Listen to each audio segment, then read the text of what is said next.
The farm's back, breaking down 12-game Tuesday slate here. So it's a big slate. Bigger than yesterday. I think we maybe gave some bad advice last night. Hey, fade Nick Hurts, who hit 2 home runs. But yeah, it ended up. It wasn't so much. We said that game was obvious, right? There was only one side you wanted, and really just one batter, and that was Nick Hurts. Yeah. I think McNeil did fine too, but you take your stands, you swing and miss, you come back, you hit it, you hammer at the 888, you do your best. The 111s, I cashed some.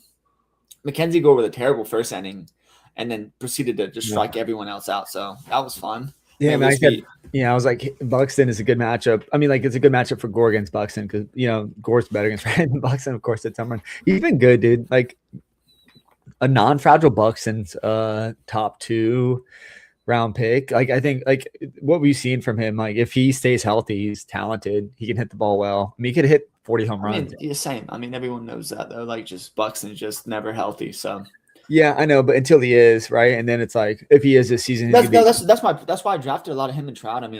These guys that Corey Seager, who's been hurt and back, but these guys that have this moniker of injury risk, you can always get them pretty discounted. So yeah, we'll see. No one will match my my Jordan Walker take, but I'm going to say that every chance I get because the guy just. It could be good or bad. It's like no, it couldn't be good or bad. It's going to be good. It's good. It's like 18 home runs. What I mean is this. You don't want him because he's unknown. Like he's a guy like when it comes like August, it's the second week of August. You need him to produce because that's like you can have the best team, right? The highest scoring team. To your point, it's like the goal is to get as many teams as possible there. But the caveat with heavy ownership is this. It's the same with NFL best ball. The reason to spread out ownership a little bit, it's like, make your core builds, but spread out ownership a little bit because like at the end of the day, it's like to advance out of a week, you need spike performances. And if you're isolated across the board and you don't have like, hey, this is the same team sans these 2 players. And then like, okay, do the same version with these 2 players. If you're not isolated, like what happens is, if you're just too isolated, what happens is like, then those guys have a down week and like none of your teams advance to the 3rd or the 4th round. So like, you can get a high volume there. The case isn't, the differentiation isn't just for like, to me, it's like, I think we make big stands. But the goal is like with those stands also like differentiate the player pool. It's like, I don't want to draft the same team multiple times because it's like, I want, hey, if, Justin Jefferson in the NFL speaking, Jefferson has a big week 16 performance, I should have him sprinkled on some of my builds with like all the biggest stacks. Yeah. Listen, there's no disagreement. My peer, like Jordan Walker, 86% is this. I can build an infinite number of possibilities with Jordan Walker, who was going as my last pick in multiple drafts. And this is the point. This is the point you make. There's an infinite number of possibilities, guys, at the beginning, right? How much Nick Hurts do I have? A lot of Nick Hurts, but sprinkling in guys that in the same range, right? That's how you get different at the end. Yeah. There's no reason. There's no one that was going where Jordan Walker was going that adds any more value. Like the guy is so invaluable at that pick where he win in best ball. Yeah. So it's not even an argument. If he does nothing in the playoffs, it really doesn't matter because he got me there, right? That's the case. For sure. So when he makes stands at the end, I'm just closing that so I can. Yeah, the light's coming in, but you see what I'm saying though. Like, no, that's the case. So no, it is. I think it's a good thing. This is where like the money's made is in the finals, right? Best ball is not about like it's not a volume game. It is a volume game because you want as many shots as possible. But if you have, Jordan Walker is a good case. It's like that. To your point is like good because it's like like if you have all the first round guy, that would hurt more because like say you have all your on Alvarez teams and you just drafted him everywhere. It's going to get you there, but like if he has a bad week during the playoffs, it's going to hurt more because there's other players up there that are where Jordan Walker, you're looking at guys that are like not even in the league anymore, right? So like you're different. Like this Jordan is my point though. I agree with that mostly, but also like the goal is just to get there. Like it really doesn't matter. Like if your players like don't perform in a 2-week sample size in the finals, that really doesn't matter. That's not under your control. If you drafted enough teams to get you there, that's the name but to me, I think, but no, the name of the game is to get as many teams as possible there that are different because you want as many. The name of the game is to get as many teams possible there, right? It's if they're different. Like, no, but I do think that you need different teams. Like I want because last year, for example, they're gonna be different. They're gonna be different teams. I only had one team in the. Yeah, I had one team in the best ball final, and there's a lot of different paths to make the finals in best ball, like especially in baseball, especially in NFL. So, like to me, but it's it doesn't matter. What I'm saying is, teams, everything you're saying makes sense, except for the fact that Jordan Walker went undrafted and have Jordan Walker. That's what I'm saying. Jordan Walker stand. That's my point. He's because at the end of the day, if he doesn't perform, if his season ended tomorrow, he was a great pick. Yeah, he's arguably the best pick. Yeah. Yeah. So, But that's some of the slate. Let's not belabor the point. We got a long slate. I got to be off by 3 Eastern. So let's start with the first game on the slate. What do we got? 13 gamer? It's 12. 12 gamer. I just added a game. Yeah. So 12 gamer. Let's start off with the first game. We're just going through Savant on Statcast here. So let's go to White Sox visiting the Yankees. I think it's Davis Martin on the mound for the White Sox, Garrett Cole for the Yankees. Now, Garrett Cole's underlines look good, everything except for the strikeout rate. So I just don't think he's going to be a priority for me tonight. And I've always wanted to pick on Davis Martin. The guy's been good this year, and the underlying suggests he is good. So I can never frown upon a Yankee stack without Aaron Judge. I just don't think they're the same team. So for me, pass play, 12-game slate, as you mentioned, this is a complete stay away, even though I know it is Yankee Stadium. Do you have any other concrete thoughts here, though? No, yeah, this is a quick game. Yeah, I think this is a pass. Garrett Cole and Davis Martin are too expensive. Garrett Cole had that one 35-point start. And I think I was like, you can't play him. He's come back from injury and he does that. I don't think we're going to see a lot of. I think you'll see a lot of 15 to 20-point starts. And at 9-5, I don't think that's good enough on this slate, so I'm going to avoid that. Both pitchers are competent enough. I don't want either offense. Yeah, case can be made for the Yankees as a tournament play, but Davis Martin looks good. I'm not going to continue. I'm not going to bet against the guy that has looked great. So, if he has a bad game, cool. Aces have bad games, near aces have bad games, and Davis Martin is a near ace at this point, and the way he's performing. So, yeah, it's just avoid the bats here in large field tournaments, maybe as a GPP play. Do it. You could even stack against Garrett Cole with the White Sox coming into town. So, yeah, but I think it's too thin. I'm not building that way. I'm doing the big dog tournament. So this won't be a priority for me. All right, let's jump to the next game. I know we both like bats in this game. It's the Mets visiting Great American Small Park. What is it? Kodai Senga off the IL pitching for the Mets. God, he's just Jekyll and Hyde there, isn't he? But then Brady Singer pitching for the Reds there. But for me, it's just Brady Singer's bad. The only thing he's good about is not walking guys perfect for bats here. It's a 5-man Mets. I like Benj. I like Soto. How can you not, right? Some of these cheap bats are interesting, right? We know Ewing's interesting. Beatty's interesting. Alvarez at catcher is interesting. So Mets up and down. You can't tell me a Met is a bad play tonight. Anyone in the lineup could be in play in this spot. On the other side, I'm just not going to play the Reds. Without Ellie, I know they had a 12-run spot last night. We know Gino hit he had a 2-home-run game, big spot for him. It's just the Reds are a really kind of a bad offense. Even with Ellie, they're up and down. And Sauce Stewart is really kind of slumping now. So for me, it's as easy as play the Mets. They're definitely a 1 or 2 priority for me tonight. Going to be on my single entry, going to be on 888 as well. I think you feel the same. So what are your thoughts here? Yeah, I mean, you could I think you could stack against Senga too. What we've seen from Senga has not been good. Although, I feel like now that he's back, maybe they saw enough. If they didn't like what they saw, they would have just left him in the minors too. Even though he's come off injury, because they could do that technically. They could let him work it out. So he's just a little. I think he's worked up to 70-something pitches. I mean, there's already a risk because he does walk a lot of guys, and we know that ghost ball, the ghost fork, whatever he's got, the special pitch he's got is Jekyll and Hyde, but it's just people have seen him enough now that kind of figured his stuff out. So kind of on a maybe a medium pitch count, nothing severely restrictive, but for me, it's just you can't play him. And, I know he has a strikeout rate and I played him before, just not in this spot. Yeah, agreed. I think the Mets too are they're priority, number 1 priority, number 2 priority on this slate. Part of it's price, right? Outside of Soto, everyone's so cheap. You can stack them up and feel really good about a secondary stack. And I think they'll be single digit owned. So Singer's not very good. There's 12 games. I disagree. I disagree pretty heartily. They're not going to be single digits. Soto's going to be at least 15, maybe 20% owned. Yeah, Soto potentially, but it's a 12-game slate, and there's weather benefited games. There's 12 games. It's going to be, and part of it's too is the Met, people, outside of Soto will always draw ownership in whatever spot. I mean, it was I think that they'll be single digit. I think yes, their price is going to drive ownership here. We saw yesterday against Chase Burns. I think Semien was 10% owned. I mean, he'll be lower tonight though. Yeah, that's my point though. This is what I mean is so I think if we just look across the guys I'm playing, Francisco Alvarez, he'll be in the 3 to 4% range. Semien will be in the 6 to 7% range. I mean, yeah, it depends. Like if they want value at first base, like maybe Young gets up to like 9-10%, but like that would be the high end. Only thing is, the only case is we're not sneaking anyone by people with the Mets. The Mets are not sneaky. They're No, just a great no. play. They're probably my favorite play on the slate. And I think the biggest advantage we might get is if people see the wind. I mean, the weather in this game, Yeah. there's some rain. And if they're like, well, I just want to avoid the spot. Looks like it's going to be fun. They're going to play. Maybe there's a delay. Maybe there's not. It doesn't hurt bats when there's any type of delay. So maybe that could affect the weather. I mean, affect the ownership here. But it's not sneaking by anyone. But I think this is a priority spot for me. And yeah, what I generally look at.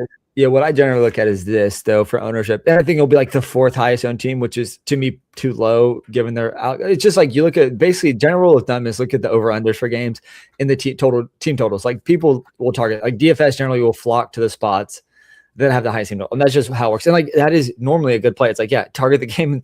Don't target the 6.5 over under in Seattle. All right. But unless it's like a spot you really like and you want to get contrarian. With that said, I think the Mets, I think they'll be a lower owned out of the, the premier offensive spots. Like they'll be lower than Oakland. I think I prefer them straight up to Oakland today. Yeah, Oakland. We got stuff, like they hate it. They hate the name Oakland. I don't know why they hate it so much. Yeah, I just like until they move to Vegas. Oakland A's just rolls off the tongue. Oakland's a shithole though. But anywho, let's jump to the next game. There's a lot of weather in this game. It sounds like it could be potentially a PPD here, and that's the Giants visiting the Braves.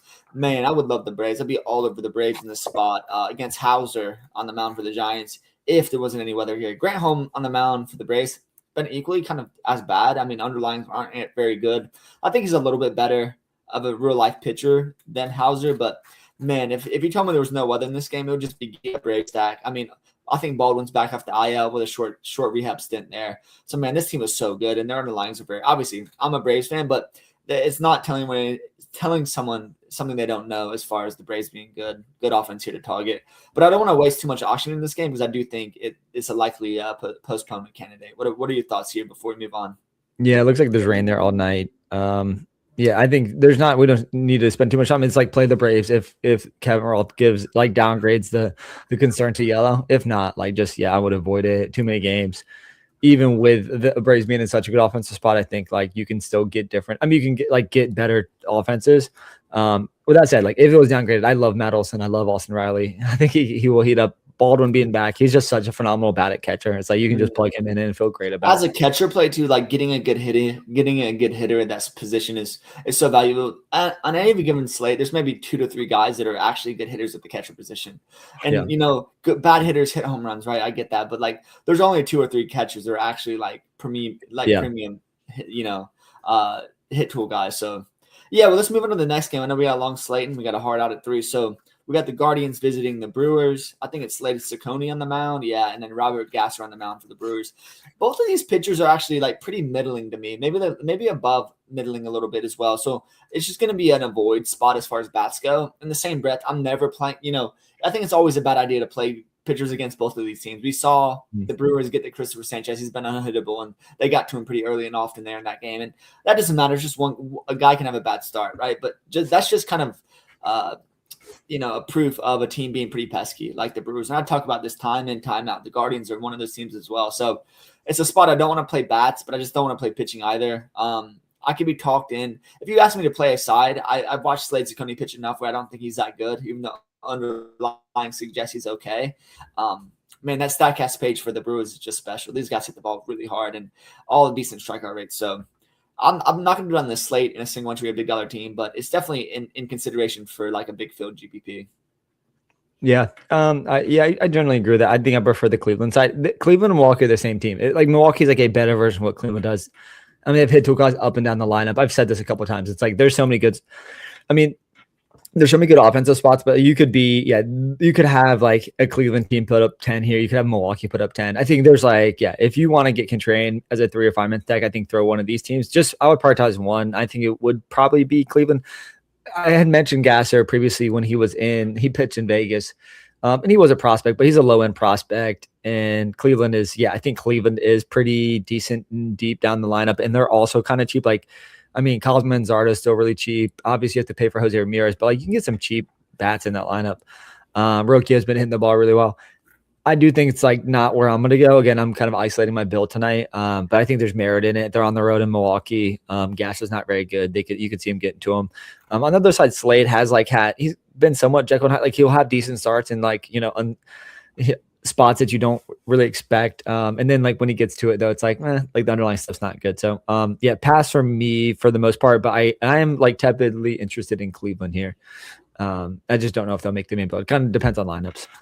Well, let's keep this train moving. I agree. It's just going to be pass, play, pass, right? We're focused builders, both of us. So we're not 150 maxing, and I'm just not going to do that tonight. So let's move to the next game. We got the Padres visiting the Cardinals. My stand last night was the Cardinals, and that did not come through. So I watched the at-bats. I mean, everyone had decent at-bats. It's just like I hate when we see an opener. Wendy came in there, and then Giolito proceeded to go in and not really do much, just do enough to get through, giving up 3. Nothing special there. But in this spot, Michael King on the mound for the Padres, and then Andre Palante on the mound for the Cardinals. Both of these pitchers' underlines are pretty good. I know Michael King has kind of had a shaky few starts here. The underlying still suggests he's pretty good. That being said, I'm not playing against the Cardinals. The Cardinals lineup getting healthy, Newt Bar back is a big boon to that offense.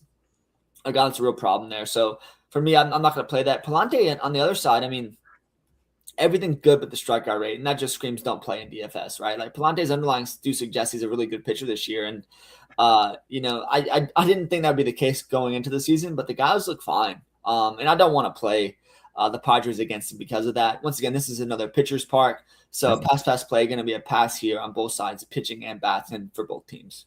Yeah. So like the weather's great here. It's great hitting weather today. It's hot. It's blowing out.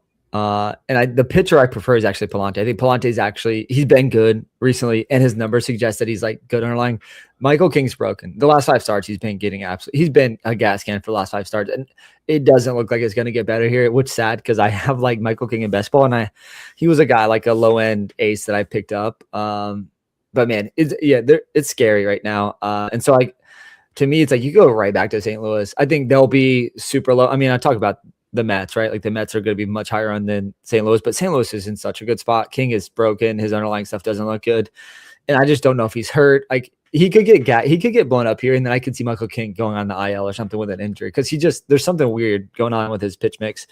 His velocity's down, which indicates generally an injury. And he's given up 6 home runs in his last 4 starts. Like it's like almost double-digit hits and all this. Like there's something broken in him right now, and I think this is a perfect spot, like on a 12-game slate, to be like, oh, I'm just gonna stack a St. Louis team.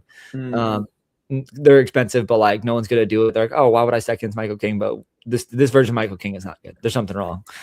So yeah, the pitcher I prefer is Palante. I think one of the most interesting tournament plays on the slate is definitely St. Louis. Well, let's move to our next game. We have the Rockies. How do you feel about that? What do you think? I think it's fine. I mean, I gave my spiel on St. Louis. I love them as a team, and I just have a lot of favoritism towards them in general, and they're fine. They're a fine play. I just worry about the upside on this slate, and does Michael King find it? Something else to notice is just like Mason Miller's out for the series. He's on the bereavement list, I think. So you're not going to see him in the back end, which is good for the St. Louis guys, right? If the game's tight, so. That matters maybe fractionally at best, but that's just a boon for them overall as well. So I get it as a contrarian play. I might do it on an 18. Not a big team for me. Not going to make the build, but I totally get the logic there. All right, let's move to the next game. We have the Rockies visiting the Cubs, wind blowing out. A little bit, left to right or right to left? I'll have to check that. Yeah, right to left. Right to left. And, man, you got Feltner on the mound for the Rockies. Just a bad pitcher. And then Eduardo Cabrera on the mound for the Cubs. Another guy just hasn't been good. I think his stuff's fine. He's an ginormous individual, but a guy you just can't trust in DFS at this point. So for me, it's a Cubs priority stack again. Obviously, like them paired with the Mets. I don't think that's going to be too contrarian. I don't think, sometimes people tend to do this. We see PCA hit for the cycle. We're like, well, we'll leave him off. The guy's just their best batter right now. So in a stack, don't leave him off on purpose, just because he did well last night. But the Cubs are a great play here. If you want to get contrarian, maybe play the Rockies. People don't like to stack, and I think they're a fine play against Eduardo. I mean, Eduardo just has a walk problem, and then he gives up home runs. That could be an issue tonight. Definitely targeting mostly the lefties in this game. Look like it's blowing out a little bit more to right field. That's going to definitely help the lefties. I could see PCA going double dong again tonight. But yeah, I'm interested in this lineup up and down. Really got to see who's in there. I know they've been cycling through that DH by Esteros, right? Who else has been cycling? Pedro Ramirez, guys in that bucket there. Still like Michael Busch a good bit, but I think any Cub is in play. When you see the wind blowing out regularly, you can't say anyone's a bad play. If they're in the lineup, they're worth playing. But what are your thoughts here? Yeah, I like the Cubs. Obviously, I think they'll probably make a 3-man set just for price consideration. I like some of the pitchers on the slate. I just want to, and I think the Mets are cheaper. And I mean, the Mets aren't as in as good of a spot. They're like it's nearly like their team totals are very similar. Like PCA, obviously, I think like the heart of the order, like Seiya Suzuki, Ian Happ, Alex Bregman, those guys are pretty affordable on this slate. So I think to me, like when I prioritize in a 3-man, I think it'll be something like that. If you 5-man, I definitely don't think you leave off a guy like PCA. Cubs will be a priority. I think if you want to get, to your points, like you can stack against Charizard there. I think I like him as a pitcher, but yeah, it's like the wind's blowing out, and like he can be Jekyll and Hyde. So, my priority is definitely Chicago. I prefer the cheaper righties in the outfield. Mainly because again, I'm just cost consideration. PCA straight up is the best play in the slate, and probably Bush is number 2. But like what I'm doing on my build is probably going to play the cheaper options. And I do need to wait to see lineups because the Cubs have been mixing things up just because they've been so horrible. And there's merit to like potentially fading the Cubs given how bad they've been on offense. You feel like at one point they're going to have an offensive explosion. You don't want to miss on that, right? In this program slate, they could put up 12 runs, 13 runs, and you're like, shit, I should have played them. So, for me, it's pretty easy. Play the Cubs. Don't play the pitchers, and as a contrarian stack, maybe Colorado. Yeah, I mean, I can't agree more. It's just a great offensive spot, and I think essentially the Cubs are going to have that explosion game, and you want to be there when that happens because there's a lot of bats in that lineup can hit home runs, steal a couple bases, right? That's going to add up quickly there. PCA hit for the cycle was only like 32 points, which is like only, that's great. You get that on a GP winning lineup, like you're so happy about that, but it's still not the massive upside you see. So I think he's had bigger games this season without the cycle, right? So. Let's move to the next game. I don't have much in this game, but it's the Twins visiting the Rangers. I think it's Zebby Matthews on the mound for the Twins. For the Rangers, it's Kumar Rocker. Listen, when I opened this slate, I was like, man, can I play Kumar Rocker? I'm just not going to do it, obviously, right? The guy is not very good. His underlying suggests he's not very good. Kind of middle pitcher at best, maybe a 4 or 5 in the rotation. Zebby Matthews has an upside for more. But neither of these guys strike anyone out, and that's the biggest issue in DFS. Is like I don't want to play either guy. I mean, it's a pitcher's park in Texas. Both lineups can be shaky a little bit, and I actually prefer the Twins against lefties, even though I played Gore against them last night. But they do strike out, as you saw last night. So Kumar Rocker could be a speculative SP2 in this spot. On the other side, I'm not playing Zebby Matthews. I think that the Rangers, when they're healthy with Nemo, with Langford, with Corey Seager back, it's going to be more of an issue for teams. So not going to do that in this spot, but I totally understand if you want to get a cheap SP2 in this spot. Complete pass for the bats in these games, but what are your thoughts? Yeah, I think, there's like the pitchers I do have tepid interest in. There's something off with Rocker too. Like they're not letting them go as long as they were earlier in the season. I don't know what it is, but I think like generally speaking, I don't like Minnesota. I think it's a good pitcher's park. So I think Zebby Matthews and Rocker in play. Texas is heating up though. So like there's some concern with Zebby, and Zebby's been giving up the long ball. And so like maybe kind of just avoid going to Zeb at 8K. I do think like he's in consideration for an SP2 spot, but it may be too thin. Kumar Rocker, correct something. I mean, I just realized this happened. I don't mean Corey Seager back on the IL with a concussion. The guy just gets so unlucky, just IL 7 day. So he's not going to be in the lineup, which definitely helps Zebby most probably. So add that piece. Yeah. So it does help Zebby there. Again, 8K is like not super cheap. It's not like if he was like 7.5, 7.2 in that range, like I'd maybe more interest, but 8K is still like, you can kind of go up to Detmers or you can go up to a better quality pitcher. Outside of that, I don't like the bats here. This is not, to me, it's like Globe Life is not like, neither of these teams scream to me GPP winning upside and in this spot, and like neither pitcher does either. So this is just a complete pass. Yeah, let's move on to the next game. And this is going to be an interesting talking point because we have Hunter Brown's back for the Astros. The Tigers are visiting. I think it's Framber on the mound, going back to Houston. I think probably for the first time this season.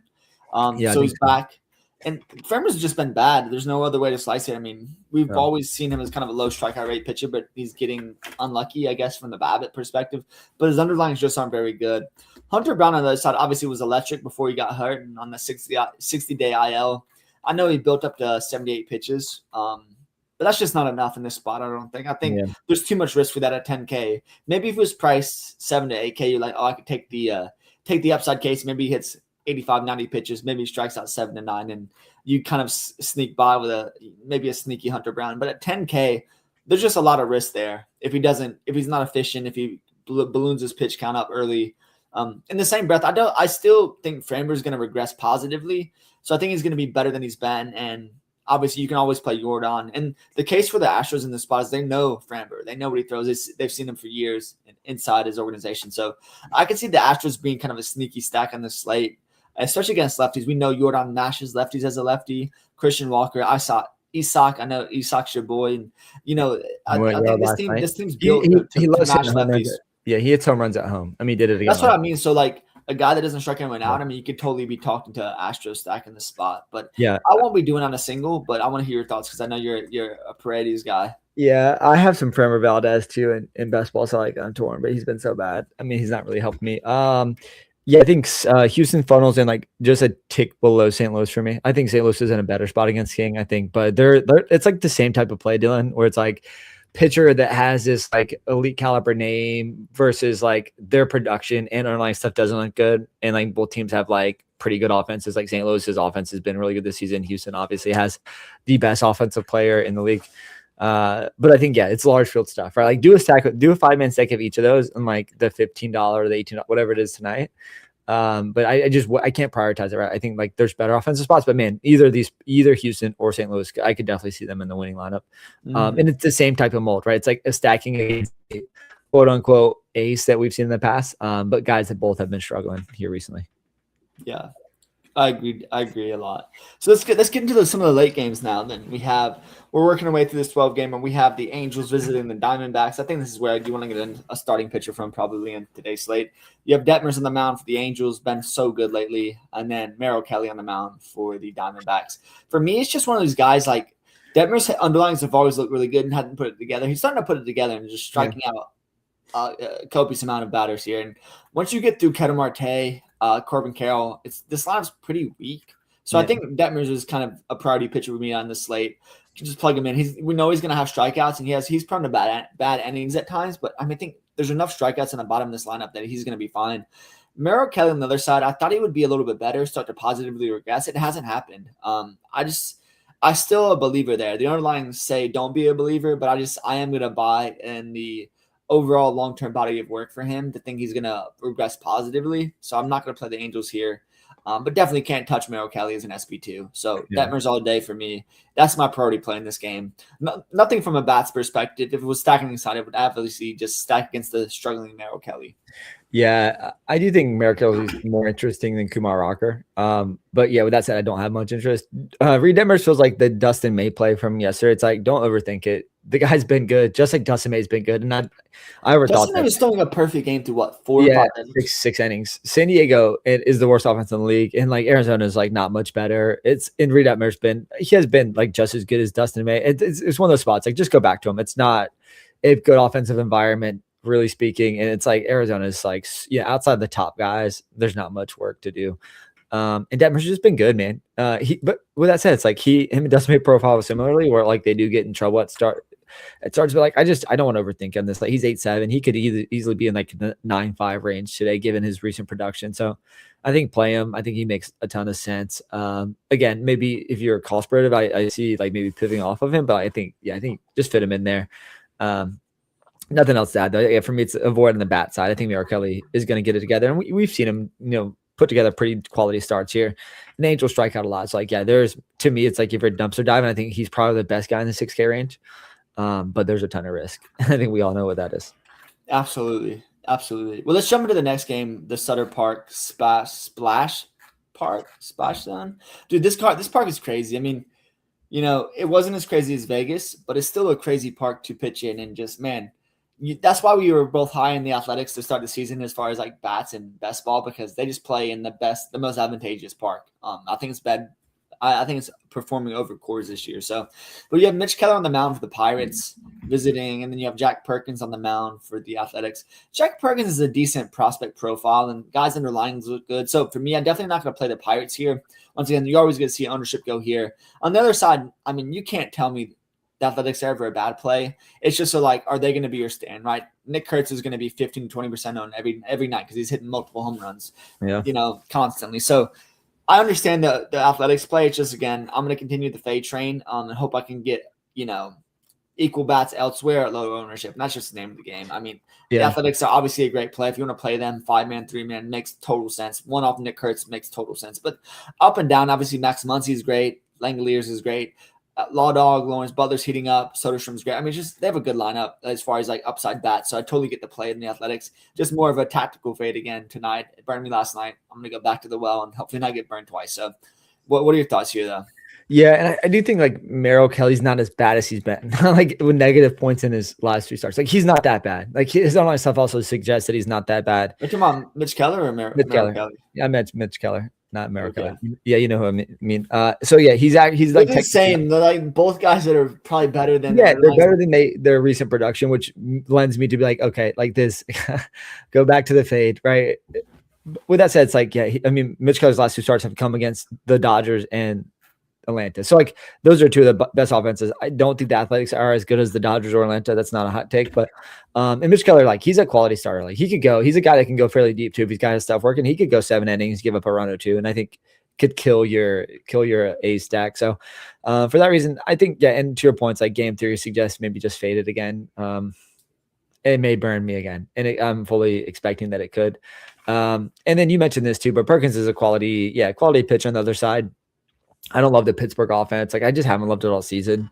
And I'm not going to go back to it in the spot with inflated ownership. So yeah, I think it's going to be a pass game. It's a strategic fade. It's like not, I would say like, yeah, if you're building a lot of teams, like throw Oakland and Pittsburgh in there, like they make a ton of sense, right? They're the top 2 team totals on the slate. So don't avoid it. But yeah, I'm going to move away from it mainly for ownership reasons and look for bats outside of this game.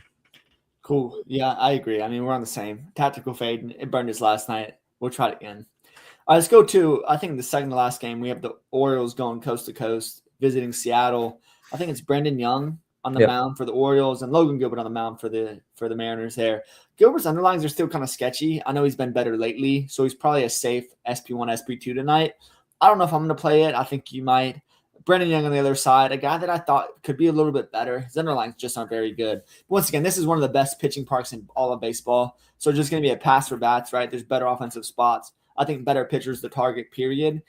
So the one play in this game is really just going to be Logan Gilbert he might not make my single entry, to be honest. There's a guy in the late game that I think I might target. They might be lower and then gets a better offense. So totally get Gilbert play here. It makes a lot of sense. And I think that's where you're going to go. Probably no bats in this game, but what are your thoughts? I think, I mean, Logan Gilbert is too cheap. He's 9.3. Like, and what we've seen recently, his numbers are all like poo-pooed by a couple of shitty starts earlier in the season. Lately, he's been phenomenal.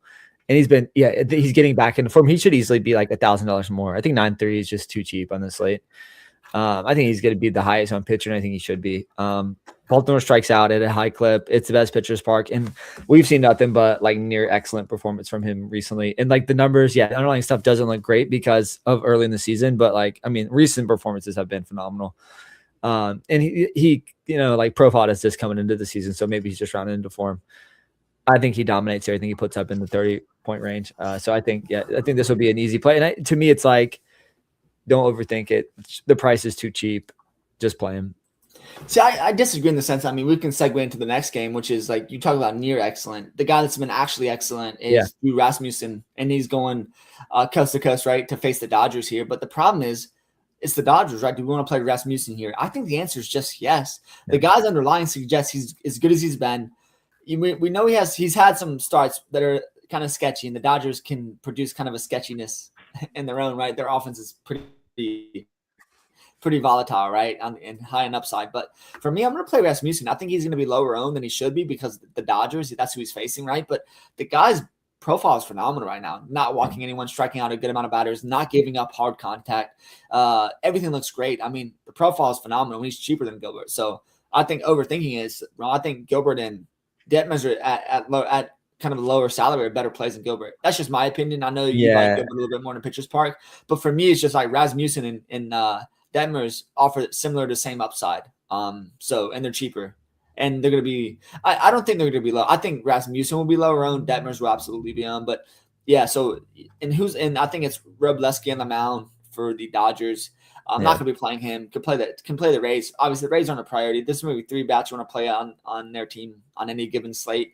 But, Rasmussen is going to be a stand for me tonight. I think he could cause these Dodgers a little bit of problems and have a little bit less ownership than some of these other SP ones. But what are your thoughts? Yeah, I mean, again, dude, I don't hate Rasmussen. He's a good play. To me, it's like just clear that Rasmussen, like what we've seen, like he has these spike performances, and then he goes against the Angels, puts up 3 points. Then he goes against Miami, puts up 8 points, and that's recent. Like he does have, dude. But then he goes against the Yankees and puts up 25 points. That's what I'm saying. That's in his back. I mean, like I think the number is clear. Like when you look at the strikeout props on the market, it's like clearly favored towards Logan Gilbert. It's not even close. And part of that is just a matchup in LA, right? Like it's like the Dodgers don't have a weak batting lineup. Well, you said we talked, not to nitpick, but we said Logan Gilbert's been near excellent. He's been near average, right? We're talking about fantasy points 18, 22, 25, 22. That's pretty good. Yeah, that's, dude, at 19, at 19 you're not paying your salary off with that, right? No, I think, dude, if I could plug 2 guys in and they give me 23 points, I don't care what this. Like I need that. I think that's perfectly good. And then you get the offenses right. Like you don't win or lose at pitcher. Like Logan Gilbert will not lose you at pitcher this slate. That's how I feel like Drew Rasmussen has a more. Yeah, I think Rasmussen has a better chance to lose. Like he could, because the Dodgers are just a prolific offense, right? It's like I think Logan Gilbert could like have a average start and put up 18 to 20 points, but like I mean Rasmussen like could be in trouble, and I think he still has the upside to put up 30 here, as what we've seen this season. But yeah, I think for me it's going to be a pass. It makes a ton of sense. So I think I prefer Detmer straight up over him. So like I think I'll just take the salary savings and go Detmers, but Drew Rasmussen's still a great play. And then on the other side, I think Tampa's interesting stacking as Robleski, and we just know that he's not been very good, even though his numbers, like his underlying stuff doesn't look good, even though like the performance has been decent. Yeah, I think it's just, it's going to be, but then from Tampa, I just don't love their offense. Like you can play 3 guys, Caminero, Aranda, and who's the last guy? Yandy Diaz. Those 3 guys. Outside of that, I just don't like anyone in their lineup. So it'll be a pass outside of that. But I think I don't hate your Drew Rasmussen's take. I just won't get there. But I think he'll be, in the lower round, he'll be like 10, 11% owned. He'll be like low double digits. I don't think he's gonna be as sneaky as I presume, just because he's been so damn good. I mean, that's what I'm saying. You can't 44. Yeah, near 40 performances. And the thing is, like, it hasn't been luck. He's been, producing so many whiffs. Like the guy's been electric, and we know, like, he's had so many arm injuries, and this is finally kind of coming off a healthy season last year and just pitching so good. They've been letting him go a little bit deeper. And there's no way to quantify this, but I see guys like Rasmussen, and maybe it's just pitching hole guys in the spot, but like get up for spots against the Dodgers. Like you see the Dodgers going to pitch in LA against, World Series contenders like the Dodgers and World Series champs. And you're like, I'm going to get up for this game. Right. Yeah. And coming off back to back, and pitching is a lot of confidence. The guy's pitching with so much confidence right now. And it's one slate. The guy could get lit up or not. Right. But I think there's an upside in this arm for sure tonight. So he's going to be a priority for me. I hope he comes in at, teens. The teens would be a phenomenal pickup for me as far as ownership goes, especially in the single entry, but we'll see. TBD. Yeah. I mean, 43 and 37 in back-to-back starts, like he will not go under to your point. No. It's just like if those 43 and 37 were 4 starts to go, and then he put up 3 against the Angels in his most recent start, like then Correct. You're like, oh, he'll be that's exactly right. It's just and there's another case. They're pitching in the confines of Tampa now, right? Indoors, pitcher, like just the perfect pitching lab for guys to have on their pitchers. So outside in LA, a typically good hitting park. I could totally see the risk there. I'm just playing him. I love Rasmussen. My bags are packed full of him and best ball. So there's a little bias here. Yeah, I love that. I'm aware of. So I totally get it. But I just feel like Logan Gilbert's safer. My case is this. I'm doing the big tournament. So like I just feel like Gilbert, like I'm not trying to lose a pitcher. And like, obviously like I want to play Detmers and Gilbert. And like either guy could go for 30 plus, right? Like in a good performance.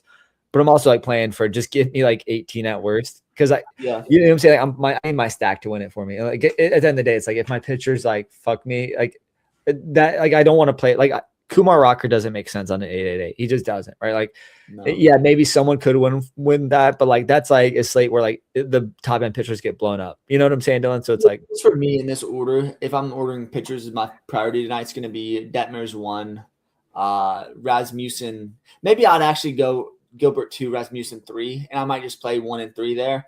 But Detmers is clear in a way the number 1 for me tonight, just facing the worst lineup, has the best strikeout stuff on the slate. I think we can agree upon that. I think Gilbert's probably the clear second best option, and then Rasmussen for me is going to be a priority, but he's probably the sketchiest of those 3. Well, yeah, it's just I mean, it's against the Dodgers, right? Like they're just the most risk, but the upside is there, right? The Dodgers, like looking there, they strike out a good bit. I mean, they do. They still Kyle strike Tucker out. signed a massive bag, and he just hasn't been good. Yeah. But listen, Kyle Tucker's underlying suggested he's kind of been this player. So I mean, anywho, I mean, I'm glad the Dodgers spent the all thing money. for them is like the Dodgers don't care. Like Tucker is a above average outfielder, and like that's all. He's not a superstar like they paid him for, but like they don't. It doesn't matter because they have enough money. They can pay a above average outfielder like a superstar, and like they got away with it. Like it doesn't. Like at the end of the day, it's like Kyle Tucker. If he bats 6 or 7, like he's a quality bat. Like all I want is I want the Angels to send Mike Trout to the Braves to give him a farewell and a team that can contend for a World Series. He would fit in our outfield perfectly. We just lost Strider, so I think we should get Tarek and Trout together. And then just first of all, Scoob was a little bit risky, obviously, and what we have to give up for him. But that would be an amazing pickup for the Braves. We need another ace. We need, if we want to contend, we need somebody else. Strider's gone for at least a month and like probably the rest of the season. Yeah, so I think we have to have another pitcher. Well, I got a hard out at 3 man. This was good. We'll jump back on. We'll talk. We'll be back to break down Slate tomorrow potentially. I know we're big on the U.S. Open. We got a lot of takes, a lot of different angles. We gotta wait on the weather. So yeah, I hope I have the winner. I hope I have the winner. Listen, we're really. I know we've been contemplating that the massive Mega Milli, the 444, which is a huge bankroll challenge, but I'm not sure. So Chandler, do you answer fantasy questions? Do you mean like season long? Yeah, I mean, I like Bridgman. Obviously, questions, man, because there's some things. We're mostly best ball DFS, but I have some insight in season long. It's just what kind of questions do you have? What kind of league format is it? And I'll give you the best advice I got. And I gotta get out of here in a few for my actual work. But I'll be curious what your questions are. I mean, I think last time we had someone ask about a starting pitcher. I don't even know if we don't do too much season long MLB. But I'll tell you my best ball exposures and who I have and who I would buy low on right now. And why is it Shane Smith? Yeah, and he's still in AAA, and he's got to come back and then also perform. The White Sox bullpen is just, I mean, their rotation is just ravaged. It's going to be fine. He's going to be fine. Oh, we use DraftKings for. Would you trade Zach Wheeler for Corbin Carroll? Absolutely. It's a no doubter. It's a no doubter for me. I think Zach Wheeler is actually on the. It's hard to say he's on the decline. He's obviously coming back from a major injury, and I've seen some red flags there. Yeah, I think Corbin Carroll is just. This is just we can look at head to heads, and it's different positions, but that's a trade I would make all day.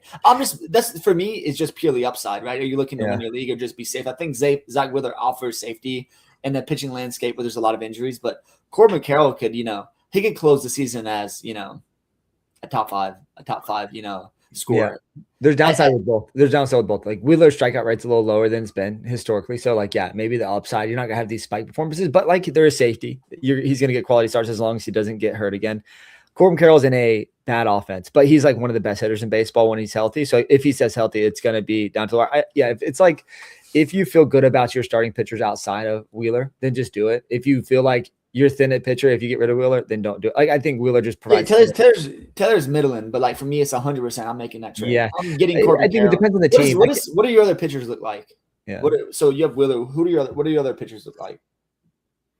Yeah, I mean that would be the caveat for me is if I didn't feel good about my pitchers, it's it can get so thin. Yeah, I mean for me, I'm always gonna play the upside. I'm always gonna take Wheeler. I'm always gonna just say draft capital too, right? If you just use preseason draft capital, Corbin Carroll is a fringe round one. I mean, not even fringe, he's a firm round one pick. So if you can get that, if the person in your league would take that, it makes a ton of sense. Again, part of that, the reason that was ADP was the way it was is because Wheeler was hurt at the time. So just the type of upside Carroll offers at the position is unmatched. I mean, it's not a stretch to say he could finish the post All-Star break as the number one scoring outfielder. It's just he's got that kind of upside, speed to run. He has some pop. And the thing is, the part doesn't play up in the summer months, but when he travels, it's going to play up fine. So Chandler, something I definitely do. Yeah, cool. Well, good luck, Chandler. Hopefully you make the right decision. You'll never know. You need a long. Yeah, You're gonna get some good starts from Wheeler and the bad starts. But listen, I'll always say this: whenever guys come off an injury, it's proof that the risk of re-injury is much higher. So like Wheeler coming off a major injury, we'll see how deep he goes. So he's got Bryce Miller. I love that. So yeah, Connolly early, Garrett Cole back healthy. yeah, Goldsman. I think you're fine at pitching. I think you keep all those guys. Miller. Yeah. That's what I absolutely make that trade because guys like Merrill Kelly, who you just mentioned, we talked about him a little bit. He's a guy that's going to bounce back. The underlying suggests he's been pretty poor, but he's got so much good mileage that we've seen him just run. He's a 4 that can run forever. So I think he's going to be fine. Is that Garrett Cole? I'm guessing that's Garrett Cole. Yeah, I think this is all. Yeah, not seeing this line. I think you lose a little safety at pitcher, but I think you go for the upside play, make it happen. Hopefully, I think do it now before coming back too. Yeah, so I think do it now before guys before Carroll hits like a real hot streak, and then you're not gonna be able to do it. Yeah. Is Schwellenbach coming back? I mean, yeah. Anthony K is a little sketchy, but I mean, he's giving you performances. He has given you performance. He's a guy that I would also try to. You're not going to get much from him because he's pitching for the White Sox. Yeah. Is that you have Mizorowski? Like absolutely make that. If you have Mizorowski, like you have a bona fide ace. The guy's phenomenal. That's my biggest mistake this season is not drafting. He's on my best. He's on my best ball time. Like when you have an ace like Mizorowski, and you're like, okay, can I get a bat? Like. Maybe Wheeler profile is better than everyone else you mentioned. Probably it'd be your number 2, but having Mizorowski is like okay. You don't. Yeah, now it's like he's an anchor on your team. Yeah, you can drop. I mean, not drop. It would be. I would lean heavily. I would make that trade before it gets rescinded. Oh, 100%. I would just go ahead and get him on your team. Yeah. Listen, everyone. So he was going the same in best ball. He was going late.